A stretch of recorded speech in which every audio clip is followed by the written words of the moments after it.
Bien, por favor, doy paso entonces ahora al señor Octavio José Granado Martínez, el señor Francisco Javier Fernández Orrico y el señor Fernando Barbancho Tobillas, presentados por la señora Marina Romero Delgado, directora de la Cátedra de Inclusión Laboral de Personas con Discapacidad de la Universidad de Barcelona. Ellos nos van a hablar de la protección social de las personas con discapacidad en el sistema de seguridad social.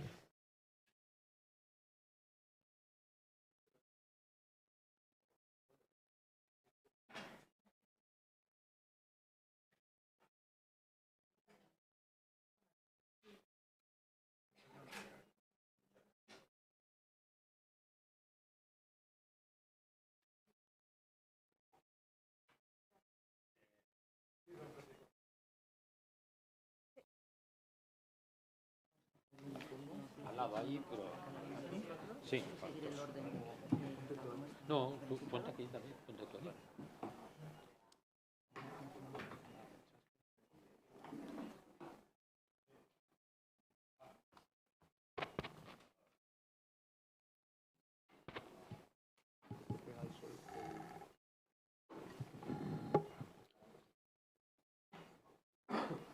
Pues buenos días a todos y todas. Muchísimas gracias por acompañarnos en esta tercera jornada y final. Y antes de nada, dar la enhorabuena a los organizadores de este congreso y agradecer a todos la presencia de acompañarnos esta mañana. Antes de dar paso a los ponentes, que son los verdaderos protagonistas de esa sesión, decirles, yo soy Marina Romeo, soy profesora de la Universidad de Barcelona. Dirijo la Cátedra Universidad de Empresa junto con la Fundación ADECO para la integración laboral de personas con discapacidad. Y en esta cátedra nuestra razón de ser es un trabajo investigador facilitando la integración del colectivo, además de sensibilización para las empresas, además de generar una formación específica gratuita para personas con discapacidad intelectual desde profesorado de la Universidad de Barcelona de áreas tan distintas como el derecho, la economía, la psicología, etcétera. Pues hecha esta primera entrada, esta mesa que tiene el título de Protección Social de las Personas con Discapacidad en el Sistema de Seguridad Social, tal como verán, recogerá lo más caliente de la aprobación de ayer de la Ley de Empleo. Por tanto, estamos a la última. El primero de nuestros ponentes será el señor Octavio José Granado Martínez. El señor Octavio Granado es licenciado en Filosofía y Letras, máster en Políticas Sociales, senador por la Comunidad de Castilla-León desde 1983 al 2001. Ha ocupado en esta Cámara la presidencia de las comisiones especiales sobre drogas, sanidad y juventud y portavoz del Grupo Socialista en presupuestos desde el 93 al 2001. Autor de diversas publicaciones sobre el sistema de protección social en España, su financiación, tanto en las vertientes de servicios sociales y sanidad como en la de las comunidades autónomas y la seguridad social. Su comunicación, que tiene el título de El empleo de las personas con discapacidad en España, propuestas para salir de un cierto agotamiento, reflexionará sobre los 40 años de aprobación de la LISMI y la creación de normativas sobre los centros especiales de empleo y cómo considera que es necesario dar alternativas a las personas con discapacidad que permanecen todavía inactivas. Por tanto, nos conecta perfectamente con la mesa anterior. Pues adelante cuando quiera. Muchas gracias. Bueno, buenos días. Muchas gracias por la invitación. Me ha permitido volver a tomar contacto con muchos amigos y amigas. Una primera disculpa. He entregado ya por escrito el texto de mi intervención. Leyéndolo yo mismo dura 45 minutos y tengo 15, lo cual quiere decir que voy a pasar inevitablemente de las simplificaciones a las simplezas. Y lo tienen que disculpar y habrá cosas en las cuales, si me preguntan después, les diré esto lo tengo mejor explicado en el texto, porque tengo que...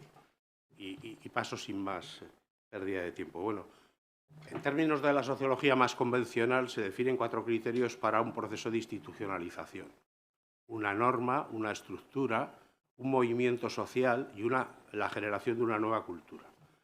En los años 80 en España se produce la norma, la LISMI, que consigue aprobar sobre todo un gran político catalán, Trias Fargas.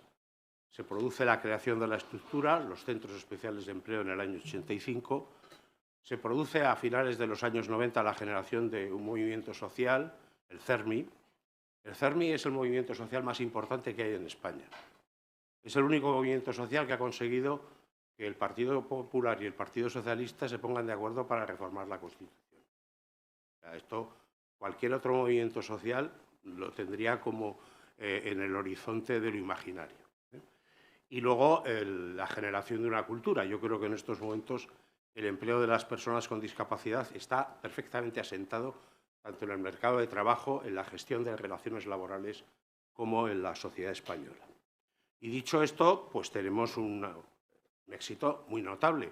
Del 85 al 95 hubo pocos miles de personas y pocos centenares de centros especiales de empleo. Entre el 95 y el 2006, los centros especiales de empleo ya tenían 80.000 personas. Se había pasado a crear mucho empleo en el mercado ordinario. El empleo protegido ya no era el empleo de las personas con discapacidad, ya no solo se daba en el ámbito del mercado protegido, sino en el ordinario. Y esta situación ha seguido progresando. Pero a partir de mediados de la década pasada, no solo por la pandemia, antes de la pandemia, estamos viendo cómo el sistema está dando muestras de una cierta inflexión. Y les voy a dar dos datos simplemente. En el año 2010, la tasa de actividad de las personas con discapacidad, fuente del Instituto Nacional de Estadística, sus informes sobre el empleo de las personas con discapacidad, todos los años en diciembre, era del 27,4%. En el año 2021, el último de datos publicados, es el 27,5%. En cuanto a la tasa de empleo, en el año 2017 era del 19,5%, en el año 2021 era el 17,2%. Efectos en la pandemia, efectos, las personas con discapacidad intelectual tienen la tasa de actividad y empleo más baja, dentro de, como subcolectivo dentro del colectivo de personas con discapacidad. Las cifras del INE no son similares a lo de los registros de seguridad social, que utiliza con profusión el SEPE y la propia Administración de Seguridad Social. Teóricamente, ahora en España tenemos, según las fuentes del Instituto Nacional de Estadística, más de 500.000 personas ocupadas en el sector de la discapacidad, de las cuales 300.000 están en empleos ordinarios. Los centros especiales de empleo ya no son más de la mitad del empleo de las personas con discapacidad. Lo fueron hasta hace poco tiempo. Pero esa tendencia a la ralentización se produce. Y se produce porque el sistema español de protección social ha concentrado las ayudas públicas en las subvenciones a la contratación mediante la reducción de cuotas, la bonificación de cuotas de las personas con discapacidad. Bueno, esto tiene una fortaleza evidente, porque esas bonificaciones son muy funcionales. El sistema español de empleo bonifica los contratos de jóvenes, de mujeres, de personas mayores de 45 años, de desempleados de larga duración, colectivos muy amplios.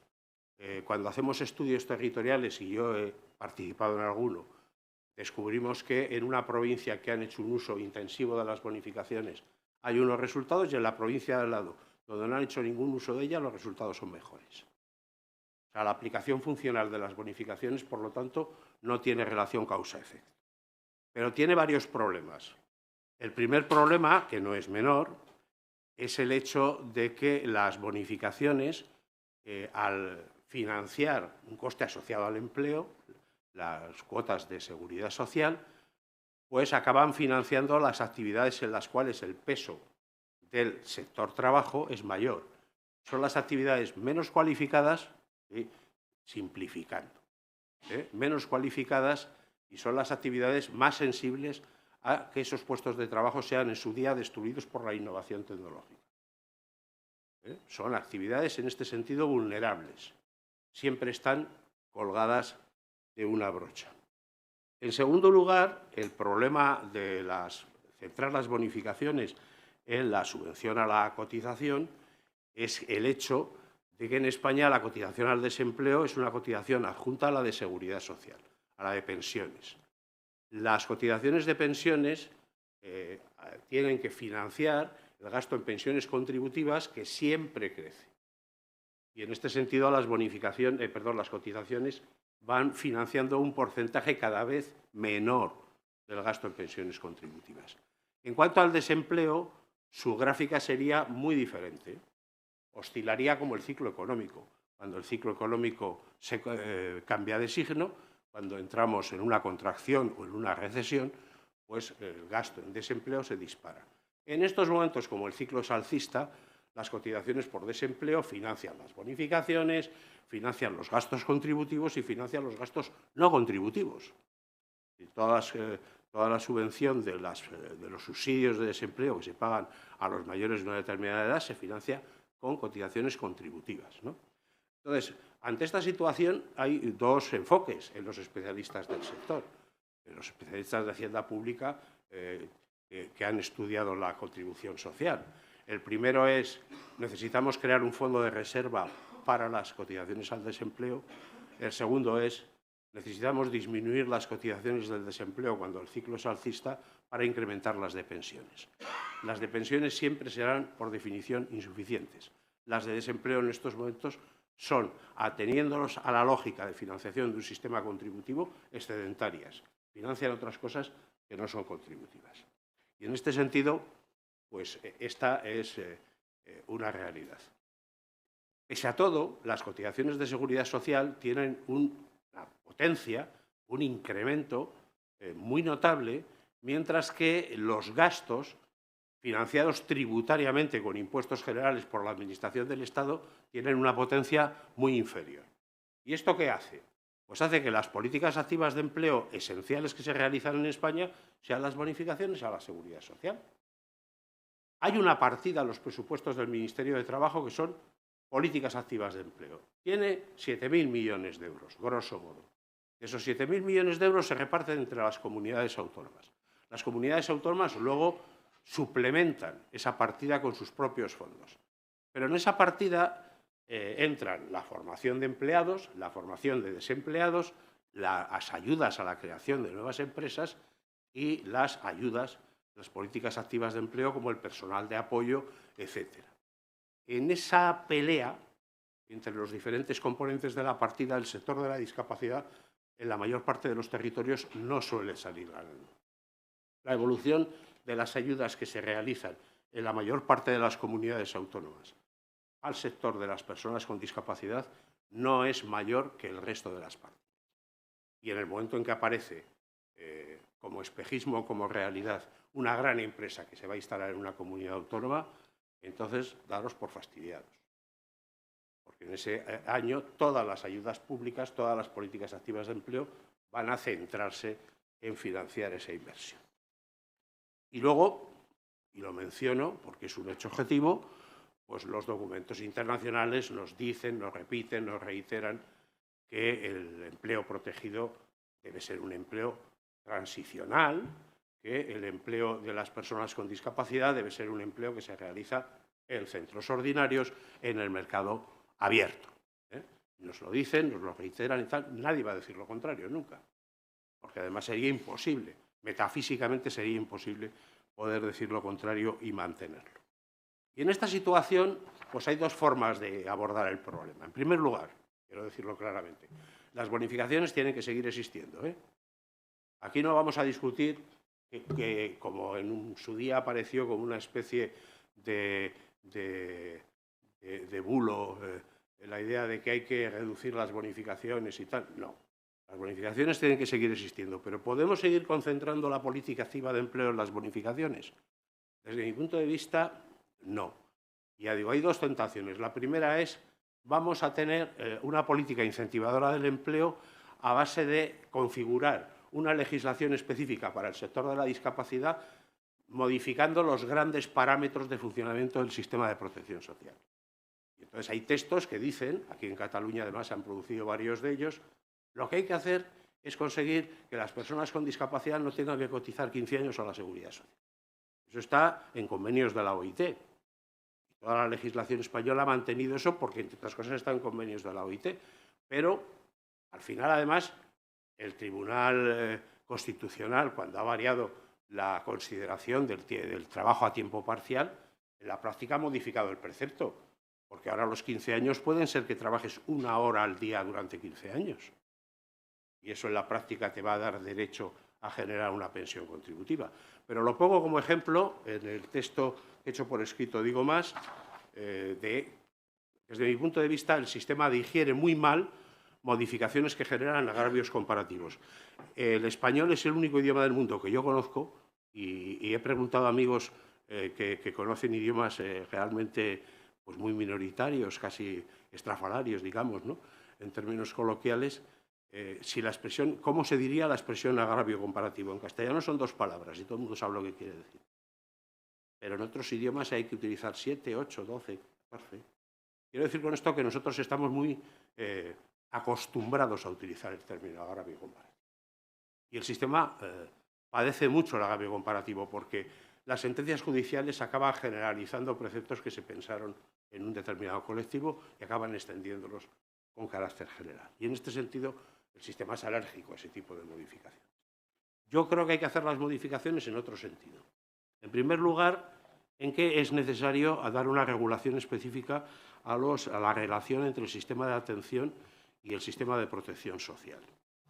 Bueno, ya tenemos, pues esa es una norma que me cabe el honor de haber protagonizado, un decreto que establece las bonificaciones del trabajo cotizado de las personas con discapacidad que les permite anticipar la edad de jubilación, pero es necesario establecer un proceso de transición específico entre la actividad y la jubilación para conseguir que el sistema, para evitar que las personas puedan realmente tener acceso a una jubilación que no merme su estado de salud y tener acceso a evitar, sobre todo, que puedan evitar situaciones en las cuales su bienestar personal, su autoestima, se vean lesionadas.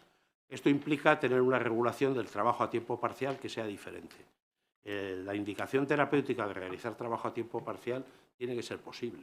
Una cosa es la reforma laboral y otra cosa que garantiza la estabilidad de los contratos y otra cosa es que por indicaciones terapéuticas en determinados casos una persona tenga que trabajar menos tiempo al día.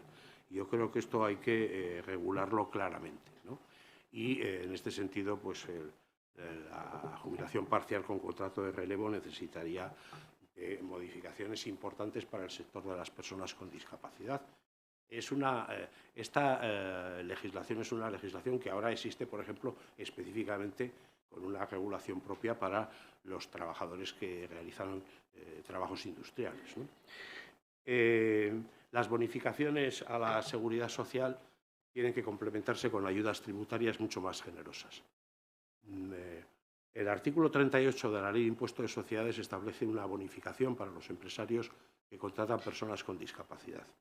Realmente tenemos que darle una vuelta entera a ese artículo 38 para permitir que el impuesto de sociedades financie la adaptación de los puestos de trabajo a las personas con discapacidad. Porque además el ciclo financiero de la adaptación es diferente al ciclo financiero de la subvención. La subvención a la cotización hay que practicarla al 100% todos los años. Y además en ese momento ya está tasado. La adaptación se realiza en un momento y luego necesita de pequeñas correcciones. Y en segundo lugar, pues hay que regular la reserva de puestos de trabajo de una manera muy diferente. Y como conclusión, pues yo no diría que nuestro modelo está en general agotado, pero yo sí que diría que es un modelo exitoso que ha llegado al límite de sus capacidades y que en este sentido tenemos que dar una inflexión y tenemos que conseguir algo muy complicado en el sistema fiscal español. Y es que los ingresos tributarios tengan una evolución que permita que algunos gastos tributarios puedan competir con la enorme potencia que tienen las bonificaciones a la seguridad social. Nada más y muchas gracias y vuelvo a disculparme por la contracción de la intervención. Muchísimas gracias, señor Granado, por ajustarse a tiempo. A continuación dejaremos el espacio final, haremos los diferentes ponentes que hagan sus análisis. A continuación, el doctor Francisco Javier Fernández Orrico, catedrático de Derecho del Trabajo y la Seguridad Social de la Universidad Miguel Hernández de Elche. Es funcionario excedente de Inspección de Trabajo y de la Seguridad Social y gestor administrativo no ejercente. Es investigador principal de diversos proyectos competitivos sobre inserción laboral de personas con discapacidad y su intervención titulada «La importancia de adecuar la acción protectora de seguridad social a las personas con discapacidad», analizará el tratamiento que hace la Ley General de la Seguridad Social respecto a las modalidades contributivas y no contributivas. Pues muchísimas gracias. Muchísimas gracias a ti, Marina, por la presentación. Y bueno, las primeras palabras pues, son realmente de agradecimiento a la Fundación Derecho y Discapacidad, al CERMI, a la Asociación Española de Derecho del Trabajo, que también ha organizado el Congreso, también al Ayuntamiento de Barcelona, que por cierto ayer nos hicieron una muestra de la Casa de la Ciudad preciosa, ¿no? Tenéis aquí en Barcelona una joya, ¿no? Me gustó muchísimo. Bueno, y comenzamos con... Es un cuarto de hora, ¿no? Bien, entonces, el título de la ponencia, lo veis ahí, la importancia de adecuar la acción protectora de seguridad social a personas con discapacidad. Un poco la idea pues sería el tratar de ver qué aspectos, concretamente de la Ley General de la Seguridad Social, tratan sobre las personas con discapacidad. Es un poco ir minuciosamente viendo cada prestación, que lógicamente no me va a dar tiempo, pero sí me gustaría, en términos generales, pues comentar algunas cuestiones que podrían ser mejoradas y hago un par de propuestas. En principio hay muy poca incidencia de la discapacidad en la seguridad social. Es decir, concretamente hay muy poquitas, luego veremos qué prestaciones tocan el tema de la discapacidad y bueno, pues en eso sí que hay que mejorar, ¿no? Por otro lado, a veces parece como si fueran privilegios y no son privilegios, esto lo hemos comentado muchas veces, ¿no? Y se trata de equiparar a las personas con discapacidad con aquellos que no tienen discapacidad y por tanto se trata de que tengan igualdad de condiciones para acceder, en este caso, a prestaciones de seguridad social. Por eso el legislador ha incorporado algunas especificaciones que tienen que ver en este sentido, ¿no? De tratar de que no vayan en inferioridad de condiciones y puedan acceder pues, igual que una persona que no tiene discapacidad. Y eso va fundamentalmente en dos asuntos. Me refiero a las prestaciones de seguridad social. En primer lugar, en cuanto a los requisitos no pueden ser exactamente los mismos las de una persona que no tiene discapacidad con otra que la tiene y por tanto a esos requisitos le va a costar un mayor esfuerzo. Por tanto, esa es una cuestión. Y otra cuestión es la cuantía económica. La cuantía económica en algunos aspectos pues también debería de tener algún tipo de incremento en algunos supuestos, ¿no? Porque efectivamente pues tienen algunos gastos que no tiene una persona que no tiene discapacidad. Bien, este es un poquito un organigrama de lo que es la incapacidad de la discapacidad, pero más que nada lo que quiero poner de relieve es que la discapacidad está relacionada con toda la protección social, no solamente con la seguridad social, sino también con la asistencia social. No olvidemos que la discapacidad pertenece al ámbito de la asistencia social, servicios sociales, por tanto, competencia de las comunidades autónomas. Y lo mismo que la dependencia, ¿no? Que es otro gran sistema. La discapacidad realmente no es un gran sistema, hay una ley, pero realmente va tocando de un lado y de otro, y por tanto no tenemos un sistema de la discapacidad. No digo que haya que tenerlo, porque realmente lo toca todo, toda la protección social, pero sí que habría que mejorar algunas cosas. Por ejemplo, en el artículo 8 de la Ley General de Derechos de las Personas con Discapacidad, pues dice que las personas con discapacidad que por no desarrollar una actividad laboral no están incluidos en el campo de aplicación del sistema de la seguridad social. A mi modo de ver eso es incorrecto, porque el hecho de que no tengan un trabajo no significa que estén excluidos de la seguridad social, sino tenemos ahí, por ejemplo, las pensiones no contributivas. Cualquier ciudadano puede tener derecho a una prestación no contributiva siempre y cuando cumpla una serie de requisitos que ahora luego veremos. Por tanto, veis que tampoco no hay un sistema completo y acabado de discapacidad y claro, el que no tiene seguridad social pues lo que tiene son esas prestaciones que tenéis ahí, que son las imprescindibles, pero cuantía económica realmente no hay nada, ¿no? Yo brevemente sobre las dos modalidades de seguridad social. La modalidad contributiva va fundamentalmente a los trabajadores, por tanto los requisitos son estar de alta, cotizar, tiene que actualizarse el riesgo, aquí hablamos de riesgo, y luego solicitar la prestación. Una vez tenemos todo eso, ya la persona tiene derecho a la prestación. En la no contributiva no tiene nada que ver, pero es seguridad social, no es asistencia social. Entonces, claro, los requisitos no van solo a los trabajadores, tienen que cumplirlo, pueden cumplirlo cualquier ciudadano, pero tampoco hay que excluir un trabajador, podría tener un trabajador también derecho. No tienen que cotizar, pero sí deben de residir en territorio nacional. Una característica fundamental, deben tener o no deben tener recursos suficientes para vivir, ¿no? Vulnerabilidad se llama a una prestación, como en el ingreso mínimo vital, y por supuesto debe actualizarse, en este caso, la contingencia, que es una situación de necesidad, a diferencia del contributivo, que es una situación de riesgo que se actualiza. Por tanto, esto es muy importante tenerlo en cuenta a la hora de saber la persona con discapacidad en qué modalidad de seguridad social va a incorporarse, ¿no?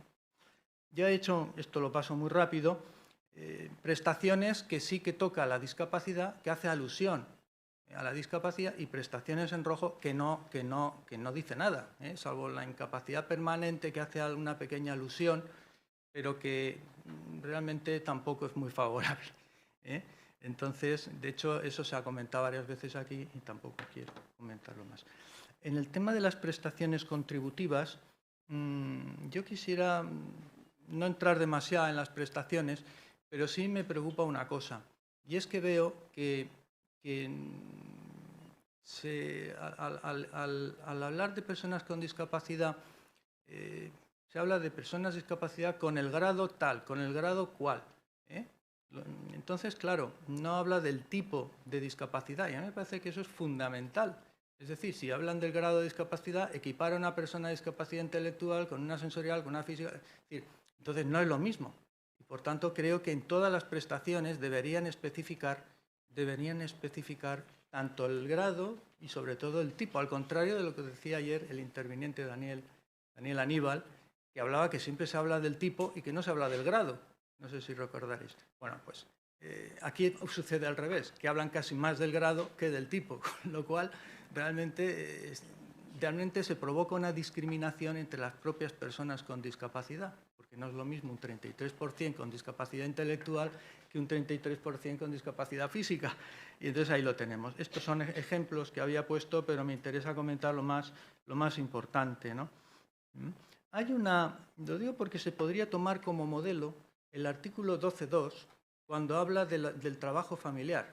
Trabajo familiar, ordinariamente, cuando un padre que es autónomo contrata a su hijo, lo pone de autónomo, que es lo que toca. Se presumirá en fin. Entonces, este artículo apartado 2, que recoge la disposición 10ª de la Ley del Estatuto del Trabajo Autónomo, establece la posibilidad de que los hijos menores de 30 años pueda el autónomo, el padre, hacer un contrato de trabajo. Entonces, esa es una excepción, aunque no reúna las notas de laboralidad. Es una gran excepción que puede ser muy interesante, y yo pienso, ¿para qué lo habrán hecho? Pues quizá porque pueden suscribir un contrato a tiempo parcial. De esa manera, la cuota pues, no sube tanto, ¿no? Debe haber otras razones que probablemente Octavio las conocerá mejor, porque ha estado metido en todas estas modificaciones que ha habido. Esta me parece muy interesante, porque efectivamente permite, aunque tengan más de 30 años, a las personas con discapacidad poder suscribir este contrato. ¿Y por qué digo que me parece muy interesante? Pues digo que me parece muy interesante porque especifica el grado y el tipo de discapacidad, hasta en 3 estadios, que ahora no voy a comentar, ¿no? Pero me parece un modelo a seguir en el resto de prestaciones de seguridad social. Bien, aquí tenemos el tema que ya se ha debatido varias veces en este congreso, en el sentido de la equiparación de la incapacidad permanente total, absoluta, gran invalidez, con el 33% de discapacidad. Bueno, había una sentencia que realmente pues, había esa disposición del artículo 4.2 de la Ley General de Derechos de las Personas con Discapacidad, pues no lo permitía, o sea, estaba de alguna manera nula, ¿no? La Ley de Empleo, que ha sido aprobada ayer, como sabéis, pues ha vuelto a permitir a reconocer que las personas que tienen esos grados de incapacidad permanente se les reconozca automáticamente, que no tengan que ir al evaluador para que tengan ese 33%. Bien, vistas las prestaciones contributivas, en las no contributivas realmente el objetivo es mitigar una situación de precariedad de las personas, o sea que realmente es sacarlos un poco de la miseria, así se puede decir, porque es miserable la prestación. Es verdad que aquí se podría hablar mucho, porque tampoco puedes elevar demasiado, porque luego los que trabajan y cobran el salario mínimo, pues bueno, ese es un tema muy debatido, muy polémico quizás, si queréis. Bien, hay tres tipos: las pensiones no contributivas, invalidez y jubilación, prestaciones familiares y el ingreso mínimo vital. Yo lo que quisiera, voy a seguir con un tema que me interesa mucho y que es una propuesta, y es el tema de la edad en la pensión de invalidez no contributiva. La pensión de invalidez no contributiva, para tener derecho a ella, necesita reunir 4 requisitos. Tener entre 18 y 65 años. Luego, residencia en territorio nacional. Luego, encontrarse en situación de necesidad, y para eso hay un mecanismo para ver quién supera o no supera un determinado límite de ingresos. Y luego el grado de discapacidad, que al menos debe ser un 65%. Pero yo me refiero a esa situación de invalidez de aquellas personas que necesitan el concurso de una tercera persona para realizar los actos más necesarios de su vida y además tienen un grado de discapacidad del 75%. Estas personas tienen un problema si reúnen todos los requisitos, pero los reúnen después de cumplir los 65 años. ¿Por qué? Porque si tienes más de 65 años, la Seguridad Social te lo reconduce a la pensión de jubilación. Y si te reconducen a la pensión de jubilación, no puedes solicitar ese complemento, que es la mitad de la pensión. Con lo cual, se produce un gran problema, ¿no? Porque es un doble problema. Porque resulta que tú no puedes acceder a una pensión no contributiva, tendrías que acceder necesariamente a la jubilación, pero no tendrías derecho a ese complemento, que no es despreciable, porque es la mitad de la pensión. Como tenéis ahí, pues este año son 3.201,10. Por tanto, creo que esa sería una propuesta, lo mismo que cuando el otro día se hablaba de la necesidad de aquellos, en una comunicación muy interesante de Juan Pablo de Pamplona, pues comentaba pues eso, que cuando uno está cobrando la jubilación, no se llama anticipada, con la edad anticipada para personas con discapacidad, que es muy interesante, es de las cosas que se han hecho en Seguridad Social, creo que la hizo Octavio, y que realmente responde a un sistema, a una organización, a un mecanismo para personas con discapacidad. Pues, o sea, no podían engancharse, ¿no? Eran despedidos. Bien, hay más cosas sobre el tema de las prestaciones familiares, del ingreso mínimo vital, y yo terminaría con unas conclusiones que es un poco el resumen de lo que he intentado comentar, y es que se trataría de establecer, necesitaríamos una sistemática clara en el establecimiento de requisitos específicos para personas con discapacidad. Es decir, no se trata de crear una seguridad social paralela para personas con discapacidad. Yo creo que eso además sería una segregación, algo con lo cual siempre estamos en contra, sino que sería dentro de las mismas prestaciones crear una sección específica para personas con discapacidad en el aspecto de los requisitos y en el aspecto de las prestaciones económicas. Y eso sistemáticamente, no de vez en cuando que a uno se le ocurre una cosa y mete una cosa y luego mete otra, una cosa sistemática. Y luego hay una medida de acción positiva, que no la he comentado, que la comenté el año pasado en una comunicación, y una forma de facilitar el trabajo a las personas con discapacidad es la posibilidad de compatibilizar el trabajo con sus prestaciones. Esto se ha hablado reiteradamente en este congreso, ¿no? Facilitar la compatibilidad del trabajo con prestaciones de seguridad social. Es verdad que muchas veces la persona con discapacidad, por no perder la ayuda, dice, bueno, pues mira, yo no me muevo, ¿no? Y no trabaja, y el trabajo es un derecho fundamental. Y eso hay que promoverlo, y por eso hay que flexibilizar estos requisitos. Y por último, lo que insistía al principio, distinguir tipos y grados de discapacidad, no solo el grado, solo la discapacidad. Evitaría discriminaciones entre las propias personas que tienen una discapacidad. Si uno tiene una discapacidad intelectual y otra tiene una física, pues resulta los dos con un 33%, parece que es lo mismo, pero no es lo mismo. Y esto hay que cambiarlo. Y muchísimas gracias por la atención. Muchísimas gracias, doctor Fernández Zorrico, por sus reflexiones. A continuación, el doctor Fernando Barbancho, profesor de la Facultad de Derecho de la Universidad de Barcelona, vicedecano de Compromiso Social, Comunicación e Igualdad en la Facultad de Derecho de la Universidad de Barcelona desde el 2020 y responsable del área legal de la Cátedra OB Fundación ADECO para la Integración de Personas con Discapacidad. Su ponencia titulada Protección social de las personas con discapacidad en el sistema de seguridad social abordará y analizará el informe de evaluación y seguimiento del Pacto de Toledo, además de la Estrategia Española sobre Discapacidad 2230. Pues muchísimas gracias. Sí, sí, no.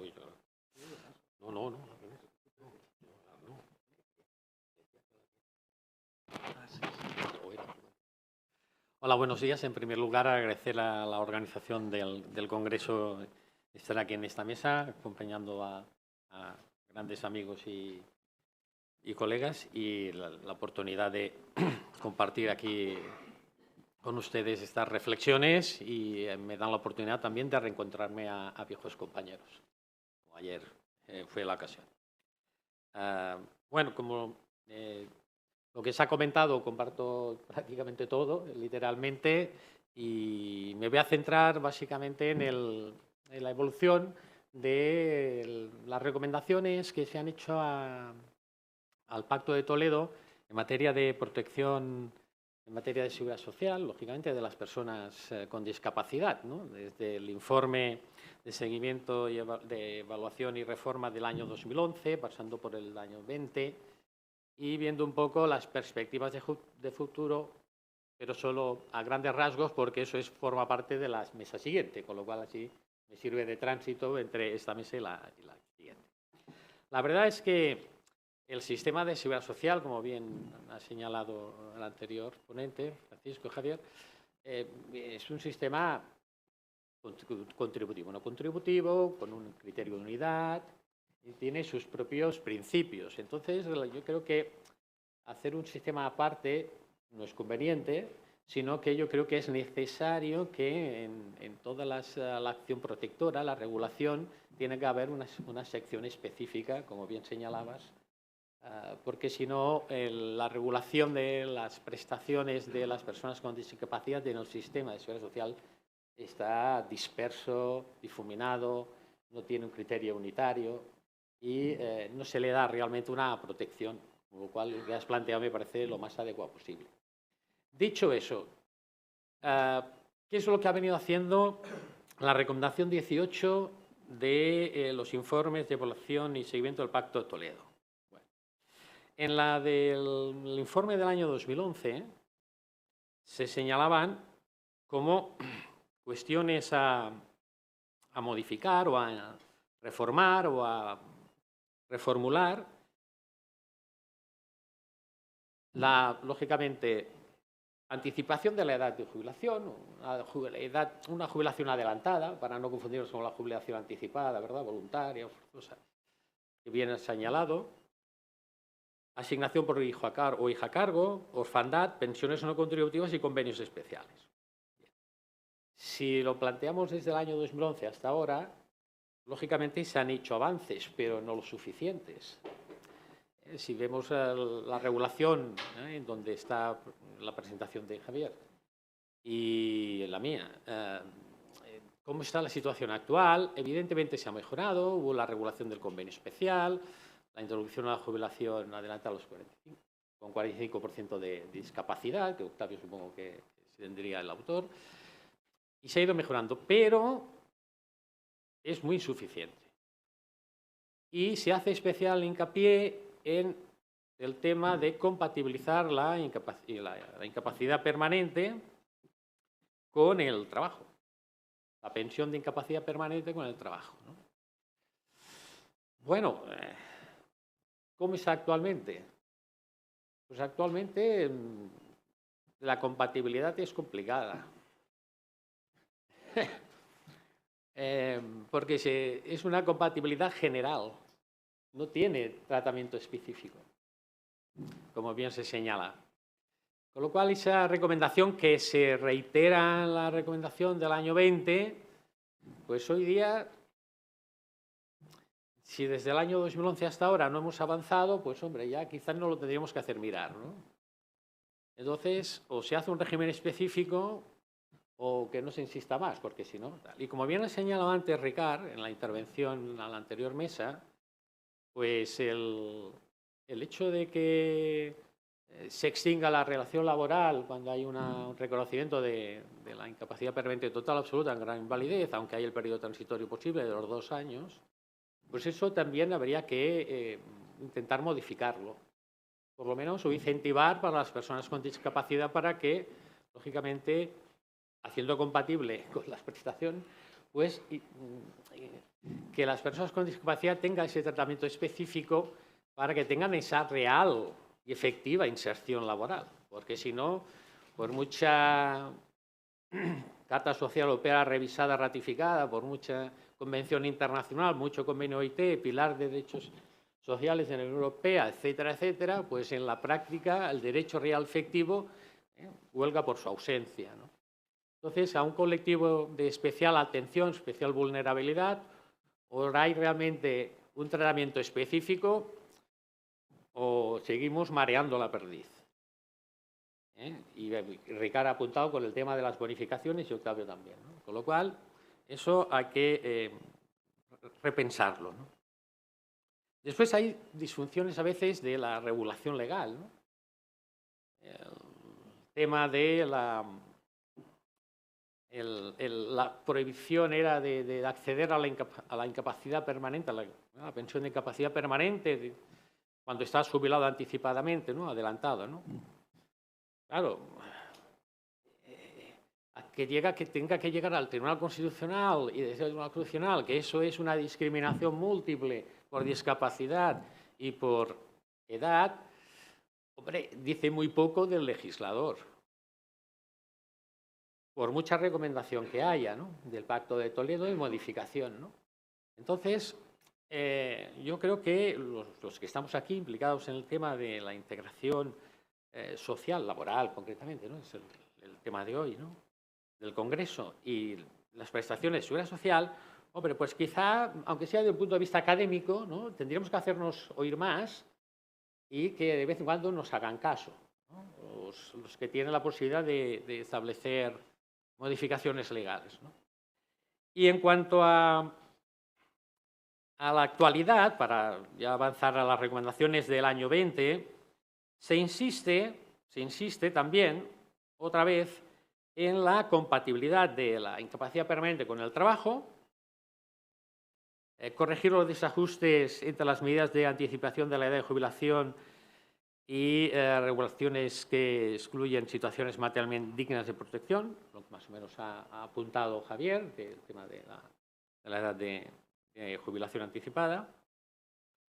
Hacer un tratamiento especial o específico, tener en consideración la discapacidad en las prestaciones de nacimiento y cuidado de menor, que también tú lo has planteado. Eso es una recomendación que se recoge en el informe del año 20. Hasta ahora no ha habido traslación, pero bueno. Y después tener que equiparar en el régimen especial de clases pasivas del Estado al régimen general, ¿no? Esa veces carrera de equiparación que nunca llegamos los de clases pasivas, ¿no? A estar equiparados totalmente, ¿no? Pero bueno, con lo cual, el panorama, sin entrar concretamente a las prestaciones como están, hay que mencionar que la estrategia española de discapacidad del 2022-2030, en el objetivo 4 del eje 2, plantea 4 líneas de actuación y medidas de ámbito estatal, lógicamente, a adoptar. En primer lugar, se sigue insistiendo en la compatibilidad entre las pensiones de incapacidad permanente y el empleo. Bueno, como ven, es un tema que no lo acabamos de solucionar y se insiste en ello. Esperemos que esta vez sí se haga caso, porque, como ya hizo en un informe el ponente de la mesa siguiente en el año 2009, esto ya lo decía. Y claro, de eso, entre otras 40 medidas, ¿no? El presidente del actual de CERMI, ¿no? Pero lo dijo por escrito en el año 2009 y hasta ahora tampoco. La segunda línea de actuación es la revisión de las cuantías. Evidentemente, las cuantías son insuficientes para personas con discapacidad. Tienen un coste añadido.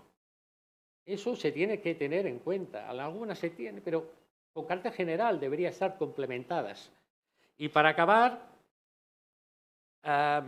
se plantea el ampliar la prestación por hijo a cargo a los mayores de 18 años, pero con una discapacidad igual o superior a 45.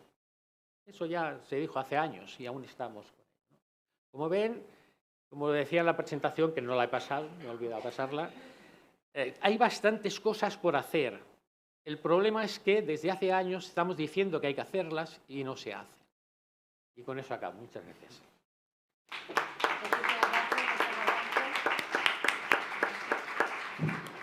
A continuación, no sé si tenemos alguna pregunta virtual. Hay Pues, dos preguntas virtuales. pues no dejaremos sé si primero- hay ¿Sí? Mira, tenemos hacemos- algunas manos levantadas. Al fondo, al fondo tenemos dos, a la izquierda al final. Vale. Hola, buenos días. Bueno, yo quería hacer, para Octavio, quería hacerle una puntualización y luego también un poco en general. Ha estado hablando que el impuesto de sociedades sería un buen fondo para poder impulsar la financiación de la adaptación de los puestos de trabajo. Mi reflexión va, si ahora mismo las empresas están utilizando las personas que salen en prácticas para tener mano barata en situaciones muy concretas de sus empresas, administrativos que necesitan hacer prácticas en despachos y los utilizan simplemente para, o sea, esos 3-4 meses de periodo para cuando hay una carga muy fuerte de trabajo. Eso no podría generar que esos impuestos simplemente fuesen un poco y que luego no fuese tan efectivo ese trabajo para las personas con discapacidad. Y luego, por otro lado, lo que han estado comentando del trabajo y las prestaciones, yo creo que sí que se debería hacer, porque si nos ponemos en las personas normales, cuando estamos en el paro, si tenemos un contrato a media jornada, las prestaciones durante ese tiempo nos las dan, puedes compaginar el paro con el trabajo. Entonces yo creo que también podría ser muy beneficiosa para una persona sobre todo para las las discapacidades sobrevenidas, que son personas que a lo mejor no tienen un grado, que son capaces no de estar todo el día en el trabajo por sus características, pero sí que podrían, o sea, sí que deberían de tener esa opción, porque podrían tener unas medias jornadas y luego complementarlo, porque creo que todos los que tenemos un discapacitado en casa estaremos de acuerdo que con las pensiones que tienen es muy difícil, con las no contributivas es imposible y que les cerramos muchas puertas, porque en el momento que que tienen muchas puertas cerradas y no tienen, ni él ni las familias tienen esa opción de poder seguir una vida como han llevado hasta que les ha venido esta discapacidad. Ya está. ¿Quieres contestar tú y después damos la palabra? ¿Sí? ¿Queréis que hagamos todas las preguntas? ¿Sí? Vale, pues formulamos todas las preguntas y después los ponentes... Bueno, ¿la tenéis?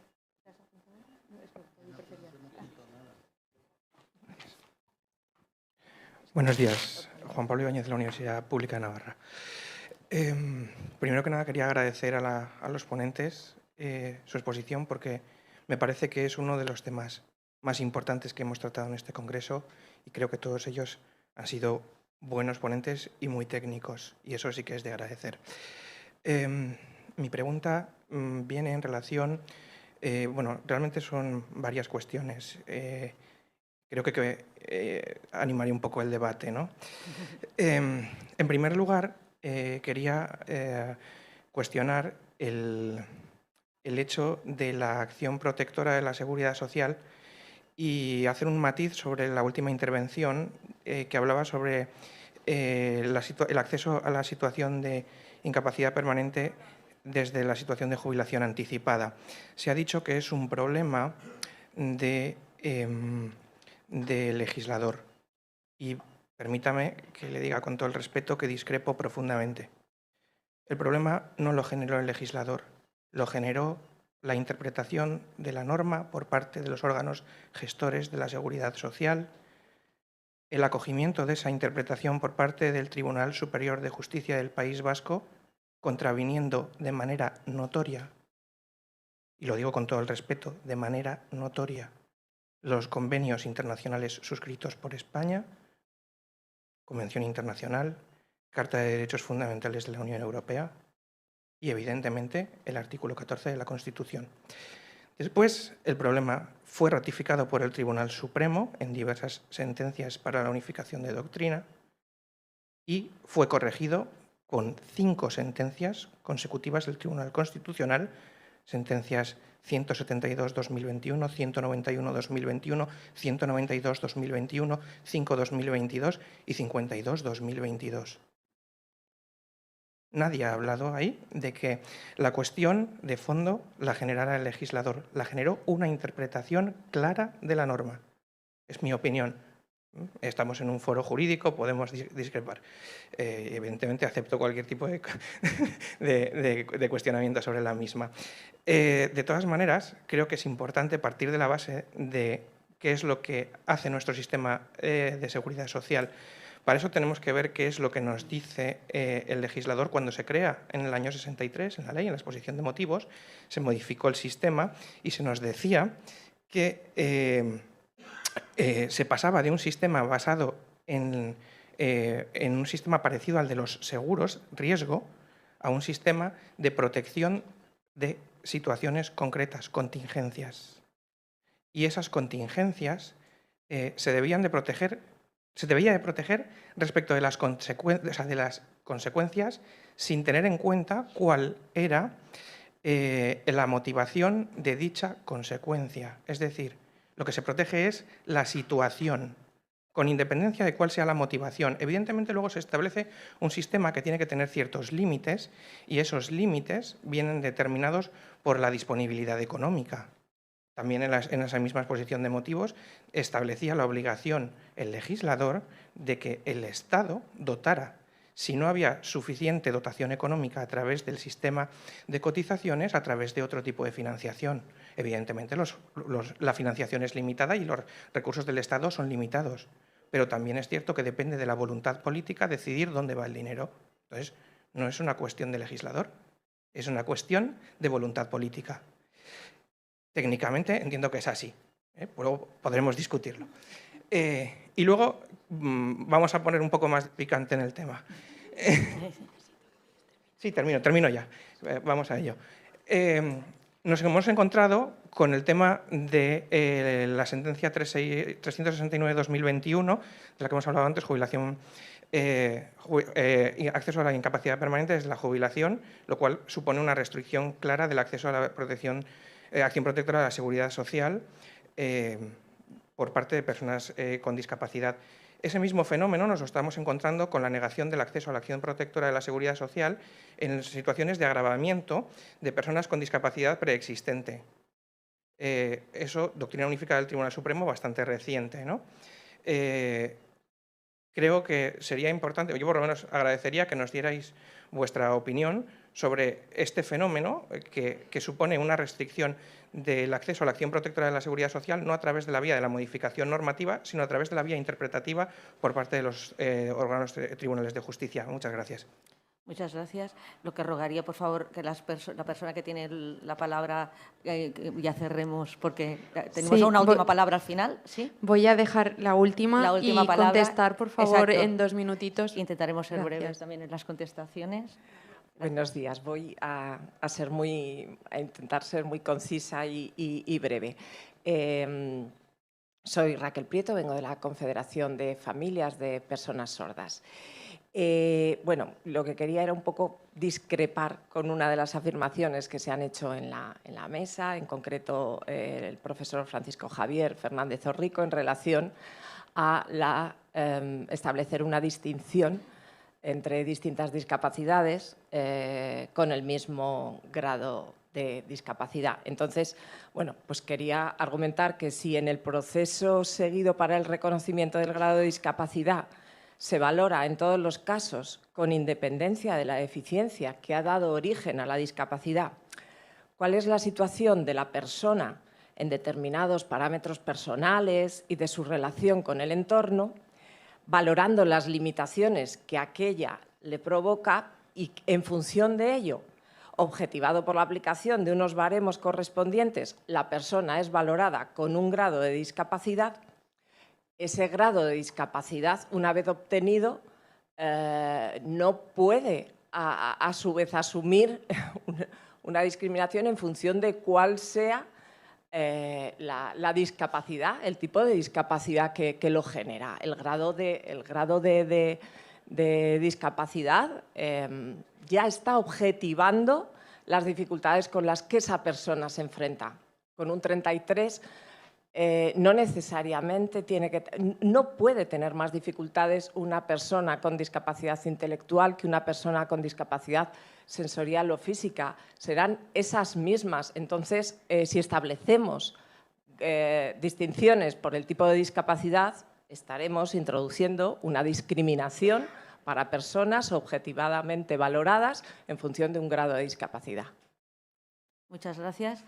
Pues damos la palabra, si os parece, seguimos el orden de las preguntas que nos han formulado. Para la parte de la primera persona, si te parece, Octavio, tienes la palabra. Bueno, muchas gracias por las preguntas. Yo no soy jurista. Lo digo a efectos de cuando la moderadora... Yo toda la vida he sido sociólogo y luego me he especializado en atender temas de hacienda pública, ¿no? ¿Cómo meto yo el concepto de voluntad política en la hacienda pública? Lo digo a efectos, en mi opinión, es imposible. Yo creo que el concepto de voluntad política es un concepto de filosofía moral. Pero bueno, vamos a dejarlo ahí. Porque, claro, siempre que se pide más dinero se dice es una cuestión de voluntad política, pero es que todo el mundo pide el mismo dinero para muchas voluntades políticas diferentes, ¿no? La contestación que damos siempre los gestores, que somos rácanos y miserables. En cuanto al impuesto de sociedades, el impuesto de sociedades es un impuesto sobre beneficios. En estos momentos, las cotizaciones al desempleo tienen un beneficio fiscal, que es como se llama cuando tú renuncias a un ingreso, del 100% en el caso de las personas con discapacidad. Y yo lo que pido es que haya un beneficio fiscal del 100% para las obras de adaptación y para los gastos de adaptación, que en muchos casos serán adaptar el vehículo, adaptar el puesto de trabajo, etcétera, de las personas con discapacidad. Con una diferencia importante, y es que la adaptación no tiene el mismo curso que el beneficio fiscal en cotizaciones, que todos los años es el mismo, y que además está ya topado porque hemos llegado al límite. Es que tú haces una obra de adaptación y luego tendrás que hacer una corrección, pero en todo caso tendrás una gráfica discontinua. Con lo cual, gastas dinero, pero lo gastas de forma, en mi opinión, algo más eficiente. Si eres capaz de complementar el beneficio fiscal en cotizaciones con beneficio fiscal a las obras de adaptación, al personal con apoyo y a otro tipo de medidas. Y eso es lo que quería decir. En cuanto a la compatibilidad sobre pensión y empleo, que se ha suscitado en muchas intervenciones, incluso de mis compañeros. Vamos a ver, cuando hablamos del empleo con las personas de discapacidad, estamos utilizando un concepto que yo he oído de toda la vida. Yo estoy casado con una persona que ha trabajado 40 años en la atención a niños autistas y me lo machacaba por si se me olvidaba todos los días. Y era el de que había un trabajo para cada persona.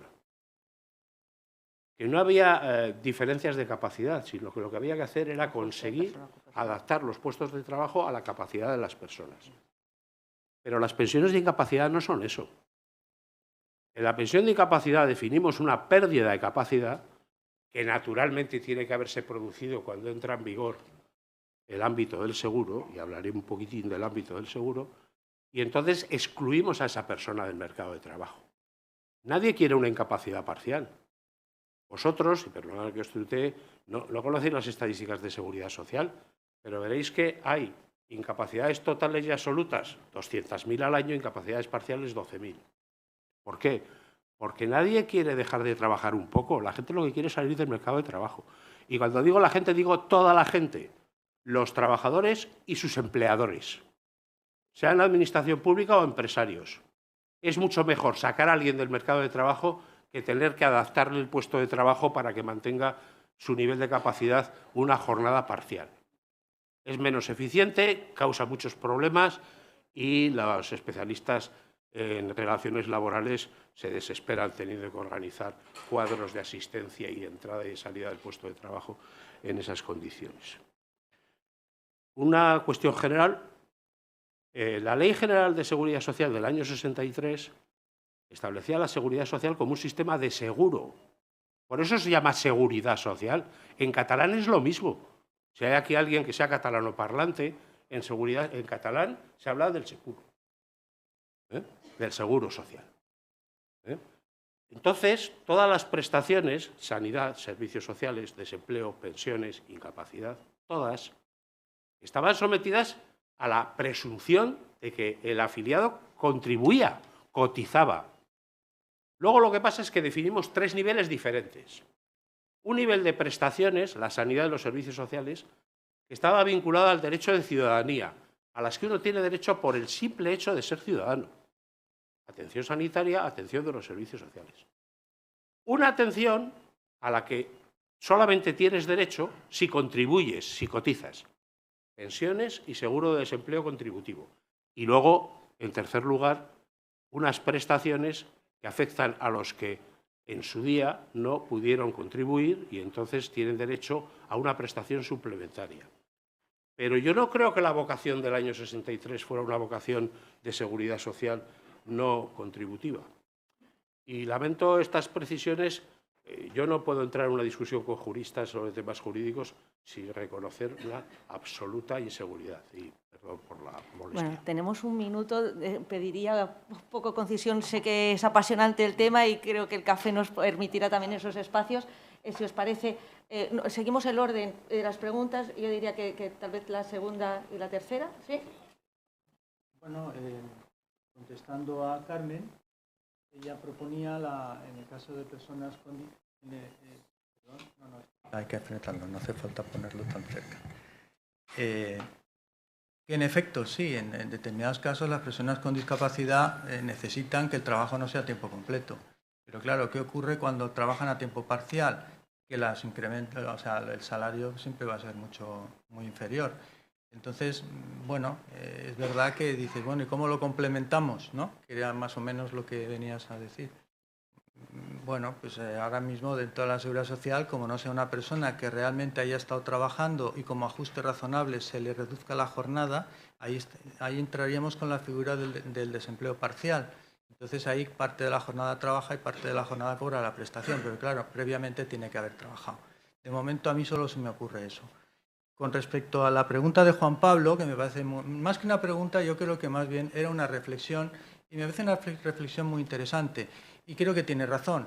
Y por tanto, quizá a alguno de nosotros se nos haya escapado la cuestión de que la ley tal es una interpretación y quizá es una crítica a los diversos tribunales que que han resuelto de esta manera. ¿Qué solución podemos poner para esto? Pues clarificar, modificar la ley y clarificar esta cuestión, porque lo más favorable es lo que habría, la interpretación más favorable en este caso creo que es lo que habría que aplicar. Y con respecto a Raquel ha planteado un tema muy interesante que yo realmente ni me lo había planteado y me parece muy interesante, pero es verdad que con un 33%, en teoría debería ser lo mismo para un 33% que para un 65%, pero es verdad que las comisiones, por lo menos el antiguo baremo, no el que va a entrar ahora el 20 de abril, tenía muy poco en cuenta los factores sociales. Entonces, claro, el tema de las barreras, la accesibilidad no se tenía mucho en cuenta. Creo que quizá pueda tener eso que ver, porque realmente el artículo 12 de la Ley General de la Seguridad Social, como os decía, distingue entre tipos de discapacidad y grados de discapacidad. Entonces, entiendo que irían por ahí los... Pero bueno, me parece muy interesante, ¿no?, la apreciación. Yo no sé si... ¿No? Pues muchísimas gracias a todos y todas y gracias a los que os habéis animado a preguntar. Buenos días a todos.